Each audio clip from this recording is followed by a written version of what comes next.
Hello everybody, welcome to Mystic World 1111। ये आप लोगों की क्विक एनर्जी अपडेट है और हम देखेंगे आपके पर्सन की करंट फीलिंग्स और थॉट्स आपके लिए क्या हैं। सो ये सारे स्टार साइंस की रीडिंग होती है। ये एक शॉर्ट रीडिंग है और बिल्कुल टाइमलेस है। सो देखते हैं आपके पर्सन की आज क्या थॉट्स हैं और क्या फीलिंग्स हैं। सो हमारे पास है 5 of wands, 9 of swords, Queen of Swords, Queen of Cups, the World, 5 of Swords, 5 किसी के लिए important हो सकता है, Page of Swords and 8 of Pentacles। Bottom of the deck पर हमारे पास है Page of Wands। So 2 pages हैं हमारे पास। हो सकता है कि कुछ लोगों के लिए कनेक्शन न्यू है और आप लोग कोशिश कर रहे हैं एक दूसरे को समझने की। आप दोनों के बहुत ज़्यादा आप कह लेंगे आर्ग्यूमेंट्स हो रहे हैं, बहुत डिफरेंट हैं आप दोनों एक दूसरे से, और आपके पर्सन बहुत फ्री स्पिरिटेड हैं। आई फील कि ये इंसान इनको पसंद नहीं है कोई भी इनसे क्वेश्चन करे या कुछ भी इस तरह से। यूँ कह लीजिए कि बस बहुत ज़्यादा फ्री स्पिरिटेड हैं और फिर उनके ख़यालात बहुत ज़्यादा डिफरेंट हैं आपके ख़यालात की निस्बत। अब बहुत स्पेसिफिक एनर्जी मैं पिक कर रही हूँ, ज़रूरी नहीं है कि ये मैसेजेस सबसे रेजोनेट करें। तो कोई भी मैसेज आप ज़बरदस्ती अपनी सिचुएशन में फ़िट नहीं कीजिएगा। यहाँ पर Pisces, Scorpio, Libra, Aquarius, Sagittarius, Aries, ये स्टार साइंस हैं यहाँ पर। सो जो मैं अपने व्यूअर की एनर्जी पिक कर रही हूँ, आपकी यानी कि आई फील आपकी ज़िंदगी में कुछ असूल हैं, आपकी ज़िंदगी में एक डिसिप्लिन है। आप ऐसे ही किसी से भी दोस्ती नहीं कर लेते हैं और आप जब किसी के साथ चलते हैं तो फिर आपके कुछ रूल्स हैं, उनके मुताबिक चलते हैं, बाय द बुक चलते हैं आप। और क्योंकि आप इनके साथ चल रहे हैं अब, तो आपने ये सोचा है कि आप बाय द बुक चलेंगे, आप कभी अनफेयर नहीं होंगे और आपकी नज़र एंड गोल पर भी होती है।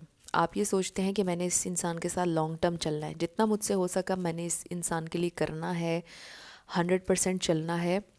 और फिर आपको उम्मीद होती है कि इंसान उसी तरह आपकी रिस्पेक्ट करे और 100% आपके साथ चले और फेयर चले।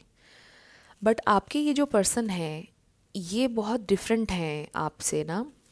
आई फील कि इनकी एनर्जी में एक तो इमेच्योरिटी है, वो जो असूल हैं इनकी नहीं है लाइफ में। ये इनकी लाइफ में कोई डिसिप्लिन नहीं है, जब दिल किया है कहीं चले गए हैं, जब दिल किया है कुछ भी कर लिया है, सोचा नहीं है।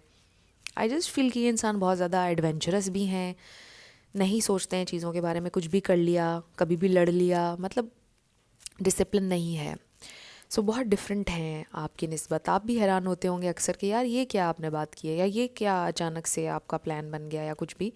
तो मुझे बहुत ज़्यादा डिफरेंसेस नज़र आ रहे हैं आप लोगों के दरमियान। एंड आई फील कि आप लोगों की बहुत ज़्यादा फाइट्स होती हैं, बहुत बातें, कोई एक बात नहीं है, आप हर बात में एक दूसरे से डिफरेंट हैं। आपका पॉइंट ऑफ व्यू डिफरेंट है और उनका बहुत डिफरेंट है। अब ये जो मैंने मेन एक पॉइंट आपको बताया ना, सबसे बड़ा डिफरेंस तो यही है कि आपकी ज़िंदगी में एक डिसिप्लिन है, आप पूरी प्लानिंग के साथ चलते हैं, फेयर चलते हैं, मतलब अच्छे से रूल्स, ये सारी चीज़ें हैं आपकी ज़िंदगी में, और बाउंड्रीज़ के साथ चलते हैं। बट ये इंसान बिल्कुल आपके ऑपोजिट हैं। सो इस वक्त भी आई जस्ट फील कि वो यही सोच रहे हैं कि हम दोनों में बहुत डिफरेंसेस हैं, और आपके पर्सन को ये अच्छी बात है कि रियलाइजेशन हो रही है कि मेरे अंदर कुछ खामियां हैं। ठीक है, हम दोनों बहुत डिफरेंट हैं, बट मेरे अंदर कुछ ये खामियां हैं, ये इमेच्योरिटी है, मुझे लेवल अप होना चाहिए। ये इंसान एफ़र्ट करना चाहते हैं इस कनेक्शन पर। बेसिकली मेन पॉइंट ये आ रहा है कि वो ये सोच रहे हैं कि मैंने एफ़र्ट करनी है इस कनेक्शन के लिए, चाहे छोटी हो बट मुझे करनी है। चाहे हमारे बहुत ज़्यादा डिफरेंसेस हैं, बट मेरे अंदर जो खामियां हैं मुझे उनको दूर करना चाहिए। एक तो मुझे अपने वादे का पक्का होना चाहिए, मुझे फेयर होना चाहिए, और मुझे एफ़र्ट करनी चाहिए, एफ़र्ट दिखनी चाहिए। आप में से कुछ लोगों का लॉन्ग डिस्टेंस भी हो सकता है, बट ज़रूरी नहीं है। सो आई जस्ट फील कि ये इंसान रियलाइज़ कर रहे हैं कि यार मेरे अंदर इतने फ्लॉज हैं, और उसने सही कहा है कि मैं ऐसे हूँ, मेरी गलतियाँ हैं। यानी आपके बारे में सोच कर ना वो ये सोच रहे हैं कि उसने सही कहा है मेरे बारे में। तो मुझे उसकी इस बात को गलत साबित करना है, मुझे एफ़र्ट करनी है इस कनेक्शन के लिए, मुझे उसको जाने नहीं देना है। उनको पता है कि आप हैं तो एक प्योर इंसान। अगर आप गुस्सा भी कर रहे हैं तो आपकी बात में दम है और लॉजिकली आप सही बात कर रहे हैं। इस वजह से भी ये इंसान रियलाइज़ कर रहे हैं कि मुझे चेंज होना चाहिए। सो ये आप लोगों की क्विक एनर्जी अपडेट थी। कुछ भी आपके लिए हेल्पफुल रहा मुझे आपने ज़रूर बताना है कमेंट सेक्शन में। मैं मिलूँगी आपसे नेक्स्ट वीडियो में। Till then, love you lots, bye bye.